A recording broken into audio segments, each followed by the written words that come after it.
It's time for another Dice Tower review with the Chief, Bart Brunsheen.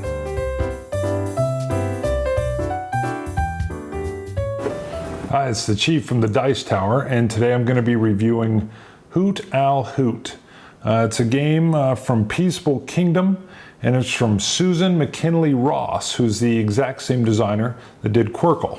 So this is much different. This is a kid-friendly type game. It's a cooperative game, and it's an entry-level cooperative game.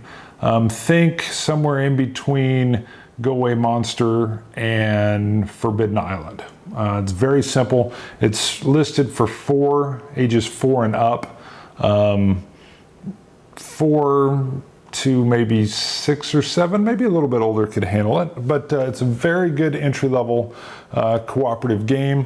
It's got very nice colors, as you can see, and it's from a company called Peaceable Kingdom.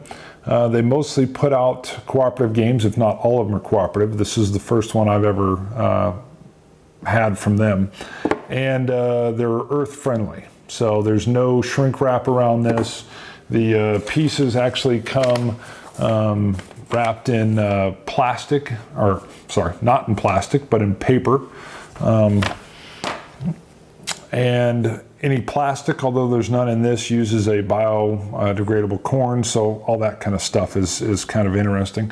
That being said, that's all told to you on this big insert that's in here, which I'll probably throw away. Sorry, does that make me bad? I don't know. But it is a nice big insert that tells you how friendly they are. And that's, let's go in and take a closer look. All right, here we are looking at the box. Very nice colors. You can see they've already won a few awards. I will say this, Susan McKinley Ross's name does not appear anywhere on the box. I just like to see the designer's name on the box. It's kind of like an author for a book. You know, this isn't Quirkle, and I understand that. And it's a kid's game, but it'd be nice to be able to associate that with her. Back of the box is informative and nice, shows the board, which we'll take a look at now. Just to kind of show you what we've got going on here. Up here, you've got the sun start, and this is going to determine your end game. As you go through, if I can pick them up without dropping them, everybody will be given 3 cards at the beginning of the game, and they're going to make sure they always refill so that they always have at least 3 in their hand. There's a sun. If they have 3 down, let's say these are the 3 that are in their hand, it's all open play, and the goal is going to be to get these little owls from their start position all the way around the board and into the nest before the sundial goes all the way over and it's full out daylight. So the owls just want to get home so they can get to sleep. And the way they'll go about doing that is when the owls start off over here, on your turn, if you have a sun, you must play it. You don't have an option. So if there's a sun in your hand, you've got to discard the sun, and you've got to move the sun tile up 1 on the chart, slowly progressing it across the sky until it's fully daylight.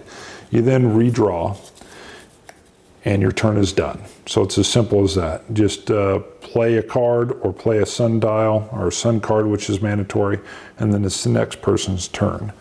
When you do play a card, so let's say I had 3 of these fellows on there. If I played this green one, I could take any one of them, and it really wouldn't matter in this case, but I would take this one all the way over to the green. Now, if the next person in line also has a green card, it's as simple as leapfrog. They get to leap over this one, and they can say hoot, hoot, which is definitely preferable, and come all the way over to here. And the hoot, hoot thing, it sounded kind of, you know, kiddie and corny when I first thought about it, but it really helps the kids understand the concept of wanting to leapfrog. Once you add in the hoot, hoot, they really want to jump over a color that's already occupied by an owl. And that little tidbit they had in the rules really adds to the kids understanding the concept of the game and maybe starting to work towards the cooperative. Also, all this information that's here, the rules say it's supposed to be played openly so that other children or other players can see what everybody has, and they can continue to try to work cooperatively to maximize what they have going in terms of the colors that they could use to leapfrog around. So, and that literally is it. You've got extra owls that you can put on the board that scale up the difficulty. The more owls you have, obviously, the harder it's going to be to get them all into their nest before the sun's fully up. So, and that is Hoot Owl Hoot. But as you can see, we got some nice pastel colors, but let me zoom in. My boys, sorry about that, my boys love the little lightning bugs on there and the little worms and the little tree. So the artwork's nice. It's simple but nice. One last little tidbit, just a little bit of a fiddly nitpicker thing. It's real hard to shuffle square cards. I wish the cards had been rectangular. I don't think it would have added much waste to the game, and it just would have made shuffling a lot easier. So card stock's a little flimsy, but you know, it's decent, it's good, it's perfect for the kids. I mean, you know, they'll bend them up if they start grabbing onto them too much, but it's handled a little bit of play at our house without any problems, and the 3-year-old's usually pretty rough with them. All right, my thoughts on the game. A very good way to introduce introductory cooperative game and some learning things. My one son, who's almost 6, he understands colors and matching, but my youngest son, Seth, who has Down syndrome, he was doing a great job with just identifying the type of color circle he received when he drew a card, and then we would kind of help him out on what might be the best play to make, but we would say, hey, we need the yellow card. And he would say back yellow. He struggles a little bit with his language.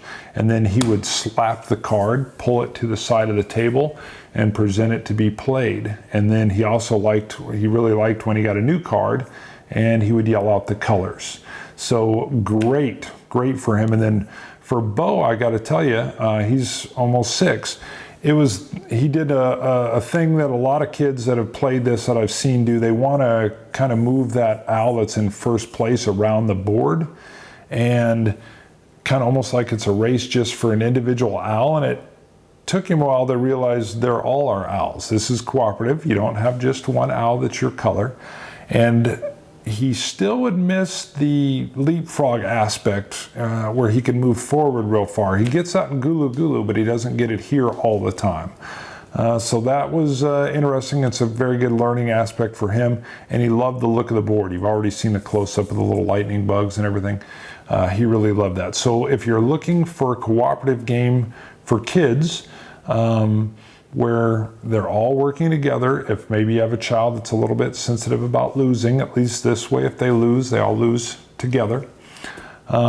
This is a good bet for you. It scales nicely with the difficulty level. It can be made, obviously, with that point real easy or almost impossibly hard. So it makes it a little bit challenging for the adults as well. A little bit if they're playing with the kids, but it's definitely something you can play with your kids. This is the Chief, and I'm out. See you guys later. Thanks for watching our review today. For more information about board games, as well as the #1 board game audio podcast, check out Dicetower.com for reviews, interviews, and more. I'm Eric Summerer, and you've been watching The Dice Tower.